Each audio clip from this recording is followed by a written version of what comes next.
அன்பின் பரமதாப்பனே, ஸ்தோத்திரம் ஐயா, ஸ்தோத்திரம் ஐயா. இந்த நல்ல நாளை காண கிருபை செய்திரே. உமக்கே எல்லாம் துதி கன மகிமை உண்டாவதாக.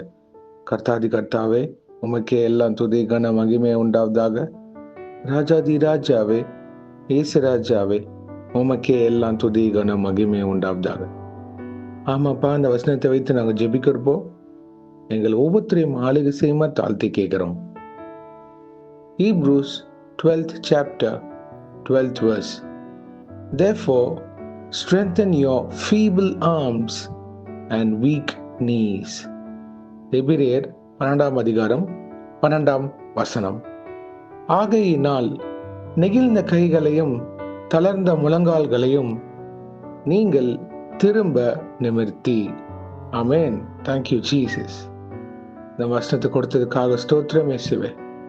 இது கேட்கிற யாவரையும் நீங்க பலப்படுத்தி தருமாறு தாழ்த்தி கேட்கிறோம். நெகிழ்ந்த கைகளையும் தளர்ந்த முழங்கால்களையும் திரும்ப நிமிர்த்தி தருமாறு தாழ்த்தி கேட்கிறோம் இயேசுவே. நெடுவருடமான போராட்டங்கள் மத்தியில அநேக பேர் ஜெபித்து கொண்டிருக்கிறாங்க. ஜெபம் பண்ணி சோர்வுல அநேக பேர் இருக்கிறாங்க. ஐயா, நான் பண்ண ஜெபத்துக்கு இன்னும் பதில் வரலையே. கர்த்தர் எனக்கு எப்பொழுது காரியத்தை வாய்க்க பண்ணுவார்?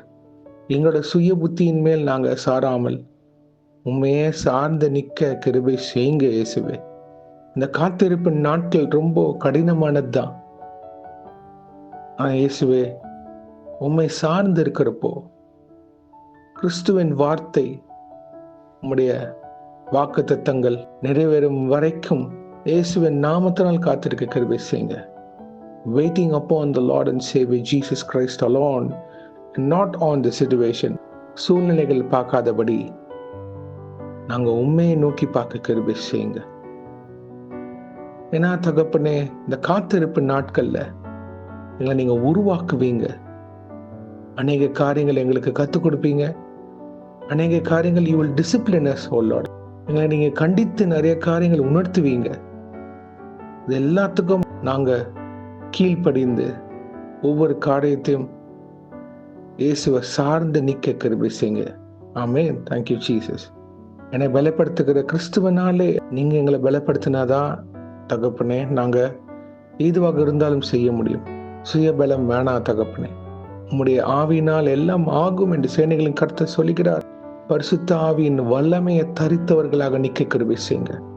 யார் யார் சோர்வுல இருக்கிறாங்களோ, பலவீனங்கள இருக்கிறாங்களோ, என்னால முடியல பிரதர் அப்படின்னு கதற ஒவ்வொருத்தரையும் பலப்படுத்துங்க இயேசுவை. உங்க இருதயத்தை பலப்படுத்துங்க. சோர்வுகளை நீக்கி போடுங்க இயேசுவின் நாமத்தினால். எல்லா பலவீனங்கள், சோர்வுகள் நீக்கி போடுங்க. சத்துருவின் திட்டத்தை நிர்மூலமாக்கி நாங்க ஜெபிக்கிறோம் இயேசுவே. அவன் கொண்டு வருகிற எல்லா தந்திரமான திட்டங்களையும் இயேசுவின் நாமத்தினால் செயலிழந்து போவதாக. ஆமென். Thank you Jesus.